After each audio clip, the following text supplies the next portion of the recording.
والسلام درشل قل اللهم صل على محمد وعلى آل محمد كما صليت على إبراهيم وعلى آل إبراهيم إنك حميد مجيد اللهم بارك على محمد وعلى آل محمد كما باركت على إبراهيم وعلى آل إبراهيم إنك حميد مجيد جزا الله أن محمدا ما هو أهله جزا الله أن محمدا ما هو أهله कौनैन का मुख्तार खुदा तुमको बनाया कौनैन का मुख्तार खुदा तुमको बनाया उम्मत का निगाहबान खुदा तुमको बनाया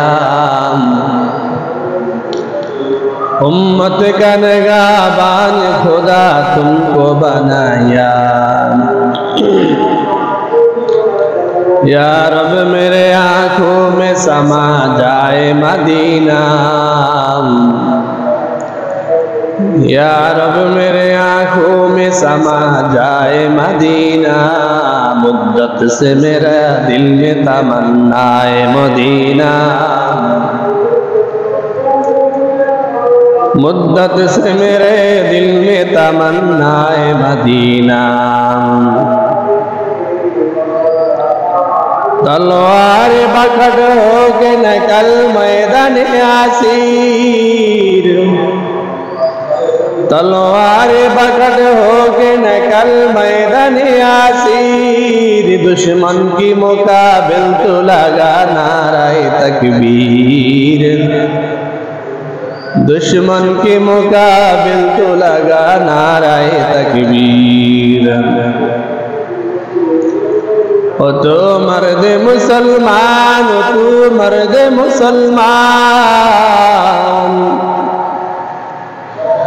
ओ तू मर्द मुसलमान ओ तू मर्द मुसलमान एक हाथ में तलवार एक हाथ में कुरान एक हाथ में तलवार एक हाथ में कुरान अल्हम्दुलिल्लाह अल्लाह पाकेर दरबारे असंख्य अनादि शुकर जे महान रब्बुल आलामीन आमादेरके अद्यबधि पर्यन्त सुस्थतार साथे आल्लाहर घर पवित्र घर मस्जिदे जुमार दिन आगे आगे आसार तौफिक दान करेছেন एजন্য दिल থেকে শুকর আদায় করি আলহামদুলিল্লাহ আল্লাহর ঘর দুনিয়ার মধ্যে অমুকের ঘর আব্দুর রহমানের ঘর আব্দুর রহিমের ঘর আব্দুল সত্তারের ঘর রহমতুল্লাহর ঘর বরকতুল্লাহর ঘর দুনিয়ার মধ্যে বিভিন্ন ঘর বিভিন্ন নামে পরিচিত আর এই মসজিদ হলো আল্লাহর ঘর আল্লাহর ঘরে ওই সমস্ত ব্যক্তিরা আসে যাদেরকে আল্লাহ তাআলা কবুল করে সুবহানাল্লাহ আর যারা আল্লাহর ঘরে আসে তারা হলেন আল্লাহ তাআলার মেহমান আমার ঘরে যদি কেউ আসে সে যে হোক না কেন সে ওই ঘরের মেহমান হ্যাঁ মেহমান যেহেতু ঘরে আসে মেহমানের সাথে সর্বাত্মক ভালো ব্যবহার ভালো আচরণ করা হয় ভালো সমাধান করা হয় ঠিক আল্লাহর ঘরেও যারা আসে তাদেরকে আল্লাহ তাআলা খালি হাতে তুলে দেন না সুবহানাল্লাহ যারাই আল্লাহর ঘরে আসবে আল্লাহর কাছে তারা যেটাই চাবে আল্লাহ তাআলা অবশ্যই কবুল করবে। সুবহানাল্লাহ, অবশ্যই কবুল করবে। এই ইয়াকিন আর দৃঢ় বিশ্বাস রেখে আমাকে দোয়া করতে হবে, তখনই আল্লাহ তাআলা আমার ইয়াকিন আর দৃঢ় বিশ্বাসের উপর ভিত্তি করে আল্লাহ তাআলা আমার ওই দোয়ার বিনিময়ে দুনিয়াতে হোক আখিরাতে হোক, দুনিয়াতে হোক আখিরাতে হোক অবশ্যই দিবে, অবশ্যই দিবে। একদিন বলছিলাম দোয়া দুই প্রকার, দোয়ায়ে মাকবুল, দোয়ায়ে মাহফুজ। যে দোয়ার বিনিময়ে আমরা দুনিয়াতে পাই সেই দোয়া হলো মাকবুল, আর কিছু দোয়ার বিনিময়ে আল্লাহ তাআলা আমাদেরকে আখিরাতে দিবেন, কিছু দোয়ার বিনিময়ে আল্লাহ তাআলা আমাদেরকে জান্নাতে দিবেন, ওই দোয়াগুলি হলো মাহফুজ। অর্থাৎ যেগুলি আখিরাতে দেওয়ার আমার জন্য উপযোগী প্রয়োজন সেগুলি আল্লাহ আখিরাতে দিবেন, সেগুলির ভার আমি দুনিয়াতে বহন করতে পারবো না, সেগুলির দায়ভার, সেগুলির জিম্মেদারি আমি দুনিয়াতে নিতে পারবো না। সেজন্য আল্লাহ ওই সমস্ত দোয়ার বিনিময়ে আমাদেরকে দুনিয়াতে দেন। যেগুলির দায়ভার জিম্মেদারি আমি দুনিয়াতে নিতে পারবো সেগুলি আল্লাহ তাআলা আমাকে দুনিয়াতে দিয়ে থাকে। আমার সন্তানের প্রয়োজন, আমি যদি দৃঢ় বিশ্বাসের সাথে ইয়াকিনের সাথে দোয়া করি আল্লাহ তাআলা আমাকে দুনিয়াতে সন্তান দিবেন, সন্তান দিবি। আমার যদি সম্পদের প্রয়োজন, টাকার প্রয়োজন, আর ওই টাকার সম্পদ যদি আমি বহন করার সক্ষমতা থাকে, বহন করার সক্ষমতা থাকে, জিম্মাদারি নেওয়ার সক্ষমতা আমার মধ্যে থাকে, তাহলে আল্লাহ তাআলা ওই ধন সম্পদ আমাকে দুনিয়াতে দিবেন, দুনিয়াতে দিবেন। আর যদি ওই সম্পদের জিম্মাদারি নেওয়ার সক্ষমতা আমার মধ্যে না থাকে তাহলে আল্লাহ তাআলা ওই দোয়াকে মাহফুজ হিসাবে রেখে দেন। ওই দোয়ার বিনিময়ে আল্লাহ তাআলা আমাকে আখিরাতে দিবেন, আখিরাতে দিবি। আর আখিরাতে যখন আমি দোয়ার বিনিময়গুলি পাইতে থাকবো তখন আমার ওই দিন আফসোস আসবে, ওই দিন আফসোস আসবে, আল্লাহ দুনিয়াতে যদি আপনি আমার কোনো দোয়া কবুল না করে সব আখিরাতের জন্য আপনি হেফাজত করে রাখতেন, সব আখিরাতের জন্য যদি বাজেট করে রাখতেন তাহলে আজকে আমি আরো কত যে লাভবান হইতাম, আরো কত যে লাভবান হইতাম। ওই দিন আখিরাতে আফসোস করবো, আল্লাহ দুনিয়াতে একটা দোয়া কবুল না হই সব যদি আখিরাতের জন্য কবুল হইতো তাহলে তো আজকে আমি কত লাভবান হইতাম। আজকে আমার মতন খুশি, আমার মতন আত্মহারা আর কেউ থাকতো না, আমার মতন খুশি আর কেউ হইতো না। আয় আল্লাহ আপনি দুনিয়াতে কোনো দোয়া কবুল না করে আখিরাতের জন্য যদি করতেন তাহলে আজকে আমি অনেক লাভবান হইতাম। এই জন্য আমি দোয়া করতে কার্পণ্য করবো না, দোয়া করতেই থাকবো, দোয়া করতেই থাকবো। যাকে আল্লাহ তাআলা দোয়া করার তৌফিক দান করে তার দোয়া আল্লাহ অবশ্যই কবুল করেন, না হয় তাকে তৌফিক দিতেন না, না হয় তাকে তৌফিক দিতেন না। তৌফিক যেহেতু আল্লাহ দোয়া করার জন্য দিয়েছে তাহলে তার দোয়া অবশ্যই কি করেন, কবুল করেন। হয়তো দোয়াটা মাকবুল আর না হয় দোয়া মাহফুজ। দোয়াটা হয়তো দুনিয়াতে কবুল করবে, দুনিয়ার জন্য কবুল করবে, না হয় আখিরাতের জন্য। আর যেটা আখিরাতের জন্য করবে সেটা হলো মাহফুজ। এই জন্য দোয়া করবো আমরা। তো এই আল্লাহর ঘর মসজিদ, আল্লাহর ঘর মসজিদে আসলে কেউ খালি হাতে ফেরত যান না, তাকে আল্লাহ তাআলা অবশ্যই তার জাযা, তার মূল্যায়ন অবশ্যই করেন। মেরে ভাই ও দোস্ত বুজুর্গ, আমাদের অনেক কিছু জানার, জন্ম থেকে মৃত্যু পর্যন্ত অনেক বিষয় আমাদের জানার আছে, অনেক বিষয় করণীয় আছে, অনেক বিষয় বর্জনীয় আছে। মা আতাকুমুর রাসূলু ফাখুযুহু ওয়া মা নাহাকুম আনহু ফান্তাহু। আল্লাহ তাআলা বলেন, আমার রাসূল তোমাদের নিকট যা করার জন্য নিয়ে আসছেন সেগুলি তোমরা করো, আর আমার রাসূল যেগুলি থেকে তোমাদেরকে বারণ করার জন্য আসছে সেগুলি থেকে তোমরা বিরত থাকো, বিরত থাকো। রাসূল আমাদের জন্য সব কিছু করণীয় বর্জনীয় সব কিছু নিয়ে আসছেন। এমন কোন সাবজেক্ট নাই যে সাবজেক্টের উপরে রাসূলের বক্তব্য নাই, এমন কোন সাবজেক্ট নাই যে সাবজেক্টের উপর রাসূলের ভাষ্য নেই। সব বিষয়ের সমাধান রাসূল দিয়ে গেছেন। এই জন্য জন্ম থেকে মৃত্যু পর্যন্ত আমাদের অনেক কিছু করণীয় আছে, অনেক কিছু বর্জনীয় আছে, কিন্তু আমরা এই যে জন্মের সময় তো কি কি করতে হয় মোটামুটি আমরা সেগুলি জানি। যেমন সন্তান, নবজাতক সন্তান যখন দুনিয়াতে আসে তখন তার ডান কাঁধে আজান দিতে হয়, বাম কাঁধে একামত দিতে হয়, এগুলি আমরা মোটামুটি জানি। এই সন্তানটা ছেলে হোক, এই সন্তানটা মেয়ে হোক, তার ডান কাঁধে আজান আর বাম কাঁধে একামত দিতে হয়।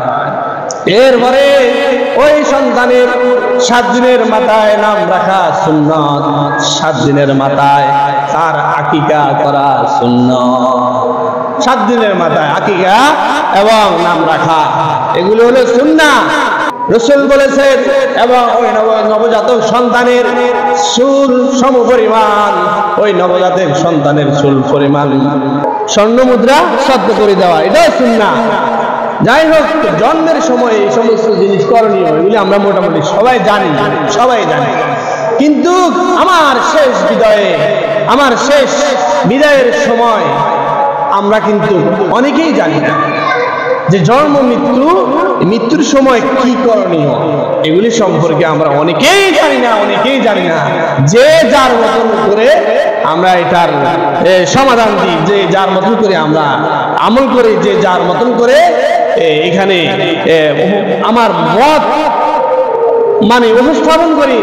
অর্থাৎ ওই সময় মতের অভাব থাকে না, ওই সময় আমলের অভাব থাকে না, কিন্তু যে আমলগুলি আমি করতেছি, যে মতগুলি আমি দিতেছি, এগুলি কি কোরআন হাদিস দ্বারা সাব্যস্ত, সেটা আমাকে আগে যাচাই করতে হবে।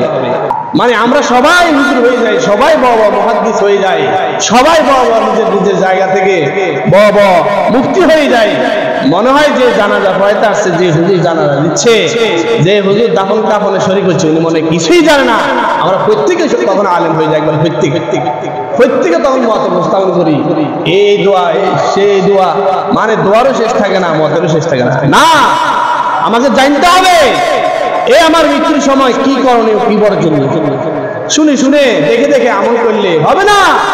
শুনছি দাদার সময় করেছে, এখন কেন করা হবে না, যে বড় দাদার সময় করেছে, এখন কেন করা হবে না, আগওয়ালারা করেছে, এখন কেন করা হবে না, এটা কোনো দলিল নয়, এটা কোনো পালনীয় নয়, এটা মানার মতন বিষয় নয়। যেটা কোরআন হাদিস দ্বারা সাব্যস্ত সেটাকে আমাকে মানতে হবে। মৃত্যুর সময় যখন মৃত্যুবরণ করে, তখন যে মৃত্যুর আগ মুহূর্তে তার পাশে বসে কালেমা তালকিন করা, লা ইলাহা ইল্লাল্লাহু মুহাম্মাদুর রাসূলুল্লাহ, লা ইলাহা ইল্লাল্লাহু মুহাম্মাদুর রাসূলুল্লাহ। না হয় কালেমায়ে শাহাদাত, আশহাদু আল্লা ইলাহা ইল্লাল্লাহু ওয়া আশহাদু আন্না মুহাম্মাদান আবদুহু ওয়া রাসূলুহু। মৃত্যুর আগ মুহূর্তে মাইয়াত যখন মৃত্যুর একেবারে সন্নিকটে চলে আসে, মাইয়াতে মৃত্যুর যন্ত্রণা অনুভব করছে, মাইয়াত যখন মৃত্যুর যন্ত্রণা অনুভব করে, তখন মাইয়াতের পাশে বসে এই কালিমায়ে শাহাদাত তালকিন করা, চিল্লাল্লাহ না করা, আউল ফাউল কথা না বলে মাইয়াতের পাশে বসে কালিমায়ে শাহাদাত তালকিন করা। যে পারে সে যেন তার পাশে বসে কালিমায়ে শাহাদাত তালকিন করে, যেন তার শেষ সমাধি শেষ মুহূর্তে যেন সেই কালিমায়ে শাহাদাত পড়ে যাইতে পারে। যদি আল্লাহর হুকুম হয়ে যায় কালিমায়ে শাহাদাত পড়ে যাইতে পারে, তাহলে তার জন্য জান্নাতের ফয়সালা, সুবহানাল্লাহ, যার শেষ বেলা তার সব বেলা। এই জন্য মাইয়াতের পাশে মৃত্যু সন্নিকটে যার, তার পাশে বসে এই কালিমায়ে শাহাদাত পড়া, আশহাদু আল্লা ইলাহা ইল্লাল্লাহু ওয়া আশহাদু আন্না মুহাম্মাদান আবদুহু ওয়া রাসূলুহু, মুহাম্মাদান আবদুহু ওয়া রাসূলুহু। এটা পড়া আমরা তো এখন কি করি, চিল্লাহাল্লাহ, কান্নার আওয়াজে মনে হয় মাইয়াতের কান ফেটে যাবে, এখান থেকে আমরা আযাব শুরু করি। আওয়াজ করে কান্না করার কোনো বিধান নেই, বিলাপ করে কান্না করার কোনো বিধান নেই।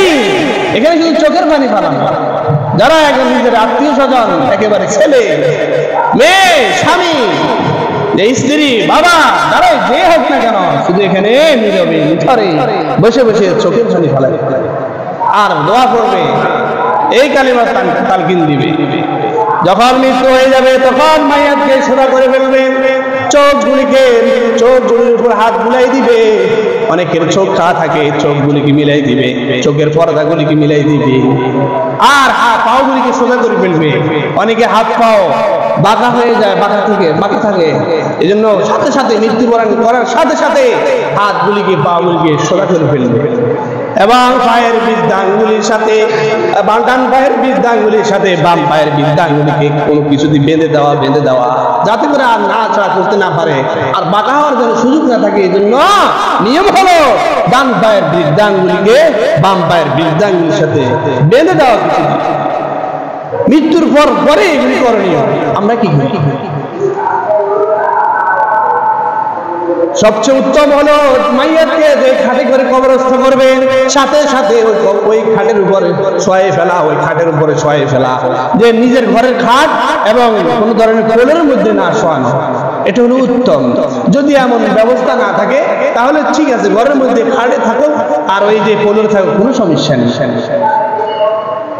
মাইয়াত পুরুষ হোক, মাইয়াত নারী হোক, যে হোক না কেন তার উপর দিয়ে বালক যেটা আমরা করি সাধারণত এটা করি, বিছনা চাদর হোক বা যে কোনো মোটা ধরনের চাদর হোক, ওই তার উপর দিয়ে দেওয়া, তখনও তার যে চেহারাকে কেবলামুখী করে রাখা, তখনও তার চেহারাকে কি করা? কেবলামুখী করে রাখা।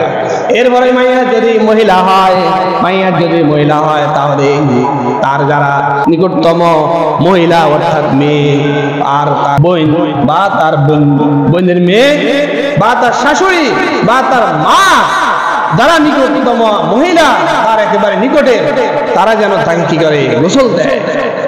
তারা যদি গোসল দিতে না পারে, তারা যদি গোসলের নিয়ম কানুন না জানে, এগুলি আমাদের সবাই জানা দরকার ছিল। আমরা তো এখন জানি না। নিজের মা, নিজের স্ত্রী, নিজের বোন, এগুলার জন্য আমরা যে ওই যে দূর থেকে আমরা মহিলাকে নিয়ে আসি। মূলত নিয়ম ছিল যারা তার একেবারে নিকটে, তারা তাকে এই গোসল দেওয়া, তারাই তাকে সাজানো। যাই হোক, এখন তো আমরা শিখি না বা এগুলা নিয়ে আমরা এত করি না, যার কারণে আমরা দূর থেকে নিয়ে আসি। তো তার নিকটতম আত্মীয়রা, নিকটতমরা যদি না পারে, তাহলে নেককার, দিনদার, সালেহা, আবেদা, সাগরা, ফরজগার মুত্তাকি মহিলা যদি থেকে থাকে, যে পারে, তাকে দিয়ে কি করানো? গোসল দেওয়ানো, তাকে দিয়ে গোসল দেওয়ানো। আর গোসলের সময় যেটা আমরা করে থাকি যে চতুর্পাশে পর্দা দিয়ে রাখি, এটা দিতে হবে। গোসলের সময় চতুর্পাশে পর্দা দিতে হবে। গোসল দেওয়ার নিয়ম আছে। গোসল দেওয়ার পরে ওই মাইয়াতকে, যে মাইয়াত যদি মহিলা হয় তাহলে তাকে 5 কাপড় দিতে হবে। 5 কাপড় দিতে হবে, যে একটা হলো জামা, আরেকটা হলো ইজার, আরেকটা হলো ওড়না, আরেকটা হলো শিরাবান, আরেকটা হলো লেফাফা। এই 5 কাপড়ে মহিলাকে আবৃত করতে হবে। 5 কাপড় মহিলাদের জন্য। যদি একান্ত কোনো দুর্ভিক্ষের কারণে, কোনো অভাব অনাটনের কারণে, আর্থিক অসচ্ছলতার কারণে যদি 5 কাপড় কিনতে না পারে, তাহলে অন্তত তাকে 3 কাপড় দিয়ে কি করতে হবে? তাকে দাফন দিতে হবে। আর পুরুষের জন্য হলো 3 কাপড়। পুরুষের জন্য হলো 3 কাপড়। একটা হলো জামা, আরেকটা হলো ইজার, আরেকটা হলো লেফাফা। এই পুরুষের জন্য হলো 3 কাপড়। এগুলি আমরা আলহামদুলিল্লাহ মোটামুটি জানি। যাই হোক, তাকে সাজানোর পরে দেরি আর না করা। আমরা তো এখন ঘন্টাকে ঘন্টা দেরি করি। সাজানো হয়ে গেছে, তাকে কবরস্থ করে ফেলানো। এখানে তাকে ধরে রাখার কোনো নিয়ম নেই। যতক্ষণ আমি ধরে রাখবো ততক্ষণ তার জন্য কষ্টকর, তার জন্য এই সময়টা কষ্টকর। এই জন্য সাজানোর পরে মাসালা হলো হাদিস শরীফের মধ্যে আসছে, সাথে সাথে তাকে কবরস্থ করে ফেলা। জানাজা পড়ে জানাজাকে সামনে রেখে কোনো ধরনের বক্তব্য দেওয়ার নিয়ম নেই। আমরা যেটা করি, জানাজাকে সামনে রেখে কবরকে স্মরণ করাই দিই, করণীয় বর্জনীয় কিছু স্মরণ করাই দিই। এটা শুধু উম্মতের সুবিধার্থে করা হয়, উম্মতের খায়ের খাই হিসেবে করা হয়, না হয় এটার বৈধতা নেই। মাইয়াতকে সামনে রেখে কোনো কথা বলাই নেই। জানাজা শেষ, জানাজাই হলো সবচেয়ে বড় দোয়া মাইয়াতের জন্য। এই জানাজা পড়ার পরে তাকে কবরস্থ করা, কবরস্থ করে ফেলা। কবরে রাখার সময় যে আমরা যে খাটিয়া নিয়ে আসি, খাটিয়া নিয়ে আসার সময় আমরা এই 40 কদম হাঁটি। এই 40 কদম হাঁটা এটা হলো মুস্তাহাব। ইস্তাহাব মুস্তাহাব। আমরা ওই সময় অনেকে ফতুয়া দিয়ে ফেলি, এই 40 কদম হাঁটে না কেন, 40 কদম নিয়ম করে, এই করে সেই করে, কত ধরনের হাঙ্গামা। হায় রে আল্লাহ, কত ধরনের মূর্তি মুহাদ্দিস তখন আবিষ্কার হয়। জানাজা পড়াইছে যে হুজুর, তার কথা বলার কোনো অবস্থা থাকে না। মানে সবাই সবার জায়গা থেকে মুক্তি, সবাই সবার জায়গা থেকে মুহাদ্দিস। এমনি এমনি এইভাবে সেইভাবে মানে 40 কদম হাঁটতে হবে, এই সেই কত ধরনের হাঙ্গামা। আওয়াজ, কি আওয়াজ! এটা তো একটা জানাজা। এটা হলো তার এই দুনিয়ার বুকে শেষ সমাধি, শেষ আয়োজন। তারপরে দুনিয়ার বুকে তার জন্য আর কোনো আয়োজন করা হবে না। এটাই তার জন্য শেষ, চিরজীবনের জন্য।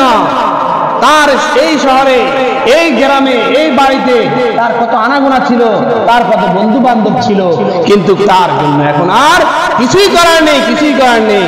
এটাই তার জন্য শেষ সমাধি, এটাই তার জন্য চিরবিদায়। এই সময় তো আমাকে ভয়ে ভয় থাকা দরকার ছিল, খুব গাম্ভীর্য অবস্থায় থাকা দরকার ছিল, কিন্তু তখন আমার মত আর আমার বলার চেষ্টা কি, কত মত আমি উপস্থাপন করি না। জজবার সাথে আমাকে বুঝ রাখতে হবে, জজবার সাথে আমাকে বুঝ রাখতে হবে। এই যে 40 কদম হাঁটার যে নিয়মটা, এটা হলো মুস্তাহাব একটা আমল। আর এই হাঁটার দ্বারা মাইয়াদের কোনো উপকার নেই। এই হাঁটার দ্বারা কার উপকার নাই? মাইয়াদের 4 আনা 4 পয়সার উপকার নাই। উপকারটা হলো কার? ওই যে 4 জন নিয়ে হাঁটে তার, যে 4 জন নিয়ে হাঁটে তাদের উপকার, অন্য কারো উপকার নেই। এই জন্য জানাজা যখন খাটিয়া যখন কবরে নিয়ে যায়, কবরস্থানের দিকে রওনা হয়, তখন খাটিয়ার পিছনে পিছনে হাঁটা, প্রত্যেকে খাটিয়ার পিছনে পিছনে হাঁটা, সামনে কেউ না যাওয়া। এটা হলো সুন্নাহ যে খাটের পিছনে পিছনে হাঁটা। প্রতি কদমে আল্লাহ তাআলা আমাকে সওয়াব দিবে, প্রতি কদমে আল্লাহ তাআলা আমাকে সওয়াব দিবে যদি আমি খাটের পিছনে পিছনে হাঁটা, খাটের সামনে আমি যেন না যাই। এভাবে কবরের দিকে রওনা হবে। কবরস্থ করার সময় মহিলা হলে তার যারা মাহরাম পুরুষ তারাই শুধু এই কবরের মধ্যে নামবে। ছেলে স্বামী এবং তার জামাতা, এরাই শুধু কবরের ভিতরে নামবে, অন্য কেউ নামার অধিকার নেই। যদি এরা কেউ না থাকে তাহলে তার নিকটতম আত্মীয় স্বজন যারা তারা নামবে। তারা যদি না থাকে তাহলে ফরজগার মুত্তাকি পুরুষেরা নামবে, ফরজগার মুত্তাকি পুরুষেরা নামবে। ছেলেকে রেখে ভাইয়ের নামা হারাম হারাম হারাম, স্বামীকে রেখে অন্য পুরুষ নামা হারাম হারাম। মহিলার কবরে নামতে পারবে না। মহিলার কবরে নামতে হলে তার স্বামী নামবে, তার সন্তান নামবে এবং তার জামাতারা নামবে। এবং নামার পরে উপরে আমরা যে পর্দা দিয়ে থাকি ওটা ঠিক আছে, ওটা জায়েজ আছে। মহিলার একবারে কবরে যাওয়ার আগ পর্যন্ত তাকে সমূলে সর্বস্তরে ডেকে রাখতে হবে, কোন অবস্থাতে তার যেন উপরের চাদর না সরে যায়। কবরে রাখার সময় চাদর দিতে হবে, আলহামদুলিল্লাহ দেওয়া হয়, এ দুটো ঠিক আছে। এরপরে মাইয়াতকে কবর রাখার পরে সকলে যেন মাটিতে শরীক হয়, সকলে মাটিতে শরীক হওয়া সুন্নাহ। এখন যদি সকলে কবরের নিকটে যায় তাহলে এখানে একটা পিড়াপিড়ি হুজুম হয়ে যাবে, পারাভারি হয়ে যাবে। এই জন্য যারা কবর দিবে তারাই যেন এখানে থাকে, বাকিরা পাশে থাকবে, ঠিক আছে। আর বাকিদের থেকে ওই যে আমরা যে বলে করি বা যে ইয়াদ করে আমরা মাটি নিই, ওটা ঠিক আছে। সবাই যেন এখানে 3 ঢিলা মাটি দেয় ওই বলের মধ্যে বা ওই মোয়ার মধ্যে। এই মাটিটা মাইয়াতের একবারে মাথা থেকে পা পর্যন্ত ছিটিয়ে দিবে। যারা কবরের নিচে কবরের ভিতরে থাকবেন তারা ওই মাইয়াতে মাথা থেকে একবার পা পর্যন্ত ওই মাটিগুলো কি করবে? ছিটিয়ে দিবে।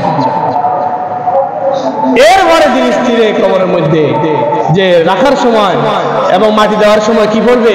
বিসমিল্লাহি ওয়া আলা মিল্লাতি রাসূলিল্লাহ, বিসমিল্লাহি ওয়া আলা মিল্লাতি রাসূলিল্লাহ, বিসমিল্লাহি ওয়া আলা মিল্লাতি রাসূলিল্লাহ। আচ্ছা, এটা কি শুধু কি ইমাম সাহেব পড়বে বা যে জানাজা পড়াইছে সে পড়বে, নাকি আমাদের সবাইকে পড়তে হবে? তো সবাই যদি পড়ি তাহলে আমরা একজন আরেকজনকে বা কবরের পাশে এত জোরে জোরে কি জন্য বলি, এ দোয়া পড়েন, এ দোয়া পড়েন, এ দোয়া পড়েন, নিজে জোরে জোরে পড়ি, আবার আরেকজনকেও বলি এই দোয়া পড়েন। এটা বলার তো গেলে এখানে কোনো প্রশ্নই আছে না। এখানে এই দোয়াটা শুধু একটু আওয়াজ দিয়ে পড়বে যাতে করে নিজের কানে আসে, নিজের কানে আসে। আমরা তো এখানে চিল্লে চিল্লে পড়ি। মোট কথা, মাইয়াতের দাফন কাফনের আগ পর্যন্ত কোনো জোরে আওয়াজ করার কোনো বিধান নেই, জোরে আওয়াজ করার কোনো বিধান নেই। মাইয়াতকে দাফন কাফনের শেষ আগ মুহূর্ত পর্যন্ত কোনো জোরে আওয়াজ করার বিধান নেই। কিন্তু আমরা মানুষজন মারা গেলে তাকে কবরে রাখার দাফন কাফনের আগ মুহূর্ত পর্যন্ত আমরা কি চিল্লাটা চিল্লে কি আওয়াজটা করি? মেরে ভাই দোস্ত বুজুর্গ, 10 বার সাথে আমাকে হুঁশ রাখতে হবে। ঠিক আছে, আমি জানি, আমি পারি, কিন্তু এখানে আওয়াজ করার জায়গা নয়। এটা তার চিরবিদায়। সে যদি ইমানদার হয় তার জন্য ভালো মুআমালা হবে এই কবরের মধ্যে। আর সে যদি বদকার হয়, এখানে চেয়ে তার মতন কঠিন জায়গা, তার মতন বিপদশীল জায়গা আর দুনিয়ার কিছু নাই। এটা তার শেষ সমাধি। এখানে তো আওয়াজ করার কোনো বিধান নেই। এজন্য সবাই পড়বে বিসমিল্লাহি ওয়া আলা মিল্লাতি রাসূলিল্লাহ, বিসমিল্লাহি ওয়া আলা মিল্লাতি রাসূলিল্লাহ, বিসমিল্লাহি ওয়া আলা মিল্লাতি রাসূলিল্লাহ। সবাই যদি এই দোয়া পড়তে হয় তাহলে তো একজন আরেকজনকে বলার কোনো প্রয়োজন নেই, একজন আরেকজনকে বলার কোনো প্রয়োজন নেই। এখন ওইখানে তাই বলে কি যে হুজুর আপনি তো পারেন, আপনি জোরে জোরে পড়েন, আপনি তো পারেন, আপনি জোরে জোরে পড়েন। তো এই দোয়াটা বুঝে আপনি পড়তে পারেন না। এই 60-70 বছর হায়াতের মধ্যে, এই 60-70 বছর জিন্দির মধ্যে আপনি যে দোয়াটাও শিখতে পারেন না। আপনি কি এখানে ক্রমাগত বিক্রি করতে আসলেন? চাউল আটার দাম বাড়াইতে আসলেন হয়েছে? আপনি যদি এই দোয়াটাও না শিখতে পারেন, কি জন্য আপনার আশা কি জন্য? এই জন্য এই দোয়াটা প্রত্যেকেরই শিখা, প্রত্যেকেরই জানা থাকা, প্রত্যেকেরই জানা থাকা। বিসমিল্লাহি ওয়া আলা মিল্লাতি রাসূলিল্লাহ, বিসমিল্লাহি ওয়া আলা মিল্লাতি রাসূলিল্লাহ। এই দোয়াটা যদি আমরা জানি, এই দোয়াটা যদি আমরা জানি, তাহলে একে অপরকে বলার কোনো প্রয়োজন নেই। কিন্তু আমরা ওইখানে চিল্লা আল্লাহ করি না। হাদিস শরীফে নিষেধ আছে।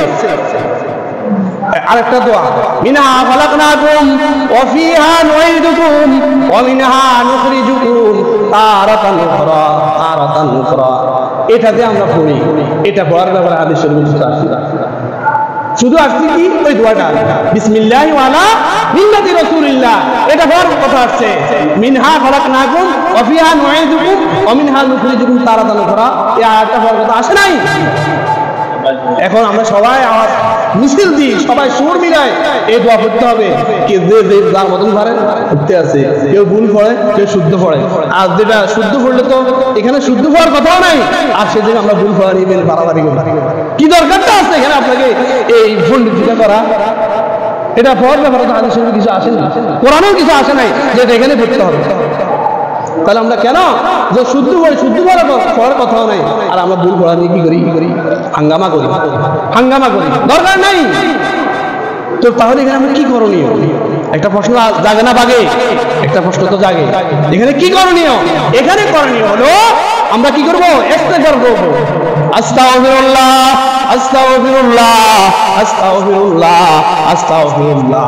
আমার কথা একটাই, কথার মূল বিষয় একটাই, কবরস্থানে এবং কি মায়াতকে দাফন করা আগ মুহূর্ত পর্যন্ত আমাদের কোনো কথা হবে না, দুনিয়াবি কোনো কথাই হবে না। খামোশ থাকতে হবে, খামোশ থাকতে হবে। এটা কেমন জায়গা? এটা কেমন জায়গা? এই জায়গায় যদি আমি হইতাম, তিনি না হয় যদি আমি হইতাম, তাহলে কি অবস্থা হইতো? এই জন্য এই জায়গায় কোনো কথাই হবে না। কি করব? তাহলে খামোশ থাকবো, আর খামোশ থেকে কি করবো? ইস্তেগফার করব। আস্তাগফিরুল্লাহ, আস্তাগফিরুল্লাহ, আস্তাগফিরুল্লাহ, আস্তাগফিরুল্লাহ, সুবহানাল্লাহ, সুবহানাল্লাহ, সুবহানাল্লাহ, আলহামদুলিল্লাহ, আলহামদুলিল্লাহ, আল্লাহু আকবার, আল্লাহু আকবার, লা ইলাহা ইল্লাল্লাহ, লা ইলাহা ইল্লাল্লাহ, কুল হুয়াল্লাহু শরীফ পড়বো, কুল হুয়াল্লাহু আহাদ আল্লাহুস সামাদ লাম ইয়ালিদ ওয়া লাম ইউলাদ ওয়া লাম ইয়াকুল লাহু কুফুয়ান আহাদ। এই আমি আমলগুলো এখানে করবো নীরবে নিখারে। এবং আর মাইয়াদের জন্য কি করতে পারি? মাইয়াদের জন্য করবো, মাইয়াদের একটু ঘরে তাকে প্রশ্ন করা হবে, সওয়াল করা হবে, তার জন্য করবো আল্লাহুম্মা গফির লাহু আল্লাহুম্মা গফির লাহু ওয়া সাব্বিতহু। কি করবো? এই দুটো কথা বলি, আল্লাহুম্মা গফির লাহু ওয়া সাব্বিতহু আল্লাহুম্মা গফির লাহু ওয়া সাব্বিতহু। আল্লাহ একটু পরেই তো তাকে মুনকার নাকির সওয়াল করবে, একটু পরেই তো তাকে মুনকার নাকির প্রশ্ন করবে। আল্লাহ মুনকার এবং নাকির দুইজন চেহারার অবয়ব এত কঠিন, এত সাংঘাতিক, তাদেরকে দেখলে মাইয়া একেবারে ইমানদার হলেও ভয় পেয়ে যাবে। বক্তার তো কথাই নেই, বক্তার চিৎকার করতে করতে তার গলা ফেটে যাবে, কেউ শুনবে না। এই দুইজন ফেরেশতাকে দেখলে একজন হলো মুনকার আর একজন হলো নাকির, যেন সে তার জায়গায় স্থির থাকতে পারে, দৃঢ় থাকতে পারে, যেন সে ফেরেশতার সুয়ালের জবাব দিতে পারে। এই জন্য তার জন্য দোয়া করা, আল্লাহুম্মা গফির লাহু ওয়া সাব্বিতহু আল্লাহুম্মা গফির লাহু ওয়া সাব্বিতহু। এবং তার জন্য দোয়া করা, আল্লাহুম্মা সাব্বিতহু আল্লাহুম্মা সাব্বিতহু বিল কওলিস সাবিত আল্লাহুম্মা সাব্বিতহু বিল কওলিস সাবিত। যে সুয়াল তাকে করা হবে, আল্লাহ ওই সুয়ালের উপর তাকে দৃঢ় থাকার, তাকে স্বাভাবিক থাকার জন্য আপনি তৌফিক দান করেন। মাইয়াদের জন্য আমরা এই দোয়া করতে পারি। আমরা এখানে কি করি? বাস এমনি দিতে হবে, এমনি দিতে হবে, এইভাবে দাও, এভাবে দাও, মাটি করো, মাটি সেই করো। কি এক আওয়াজ তুলি, কি এক আওয়াজ তুলি। এখানে তো মুফতি হওয়ার, মুহাদ্দিস হওয়ার কোনো প্রয়োজন নেই। এখানে যত বড় মুফতি হোক, যত বড় ফিসাব হোক, এখানে তো সবাই এখানে শেষ, সবাই এখানে বিশেষ সন্তুষ্ট আসবে।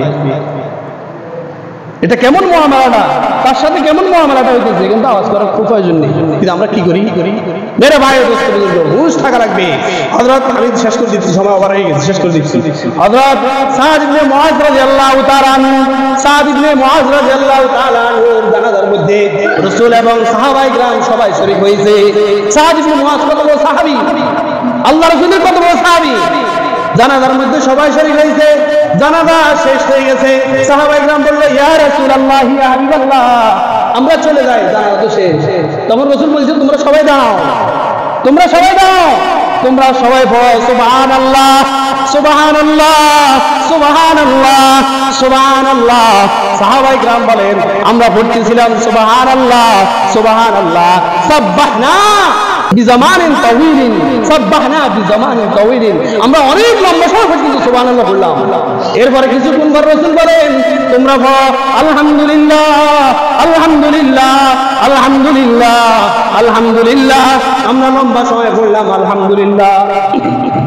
এরপরে রাসূল আমাদেরকে বলেছেন, তোমরা বলো আল্লাহু আকবার আল্লাহু আকবার আল্লাহু আকবার আল্লাহু আকবার। আমরা লম্বা সময় আল্লাহু আকবার বললাম। এরপর রাসূল আবার বলল, তোমরা বলো লা ইলাহা ইল্লাল্লাহ লা ইলাহা ইল্লাল্লাহ লা ইলাহা ইল্লাল্লাহ। এখানে কোন মিনহা খলাকনাকুম ওয়া ফিহা নুঈদুকুম এই কথা আছে নাই? রাসূল বলতেছি আমরা করি কি? সাহাবী বলল, আমরা লম্বা সময় এগুলি বললাম। পরে আমরা রাসূলকে জিজ্ঞেস করলাম, ইয়া রাসূলুল্লাহ, ইয়া হাবিবাল্লাহ, আপনার এত সাহাবী ইন্তেকাল করেছে, এত সাহাবী শহীদ হয়েছে, আপনি কারো কবরে, কারো জানার শুনতে এগুলি আমাদেরকে পড়তে বলেন নাই? সাদ ইবনে মুআযের সময় কেন আমাদেরকে এগুলি পড়তে বলতেছেন? এরপর রাসূল সাল্লাল্লাহু আলাইহি সাল্লাম বলেন, ও আমার সাহাবীরা শুনো, ও আমার সাহাবীরা শুনো, আমি যখন আমার সাদ ইবনে মুআযকে কবরস্থ করলাম, তখন আমি দেখতে পেলাম কবরের দুই পাশের মাটিগুলি আমার সাহাদের দিকে ঘেঁষে আসতেছে, আমার সাহাদের দিকে ফিরে আসতেছে। দুই পাশের মাটিগুলি চাপা দেওয়ার জন্য আমি যখন এটা দেখলাম, তখন তোমাদেরকে বললাম, তোমরা বলো সুবহানাল্লাহ। যখন আমি এটা দেখলাম, তখন তোমাদেরকে বললাম, তোমরা বলো আলহামদুলিল্লাহ। যখন আমি এটা দেখলাম, তখন তোমাদেরকে বললাম, তোমরা বলো আল্লাহু আকবার। যখন আমি এটা দেখলাম, তখন তোমাদেরকে বললাম, তোমরা বলো লা ইলাহা ইল্লাল্লাহ লা ইলাহা ইল্লাল্লাহ। যখন এগুলি ছিল, যখন তোমরা এগুলি পড়া শুরু করে দিয়েছো, তখন আমি দেখতে পেলাম আমার সাদ ইবনে মুআযের কবর থেকে মাটিগুলি সরে যাচ্ছে। সুবহানাল্লাহ। আমার সাদ ইবনে মুআযের যে অবস্থা হয়েছিল সেই অবস্থা দুর্বৃত্ত হয়ে গেল, অর্থাৎ কবরের দুই পাশের মাটিগুলি আগের নেই 6 স্থানে বহাল হয়ে গেছে। আর আমার সাদ দিকে এসে আসে নাই, আর আমার সাদ মাটি চাপা দেওয়ার জন্য আসে নাই। যখন তোমরা সুবহানাল্লাহ পড়তেছিলে। তাহলে আমাদের করণীয় হলো কবরে যখন আমরা মাইয়াত রাখবো আমরা মনে মনে সুবহানাল্লাহ পড়ি, মনে মনে আলহামদুলিল্লাহ পড়ি, মনে মনে আল্লাহু আকবার পড়ি। এখানে তো এত কথা বলার কোনো প্রয়োজন নেই, ভীত সন্ত্রস্ত থাকা দরকার। আল্লাহ আমাদেরকে এই কথাগুলোর উপর আমল করার তৌফিক দান করেন, মনে রাখার তৌফিক দান করেন। যারা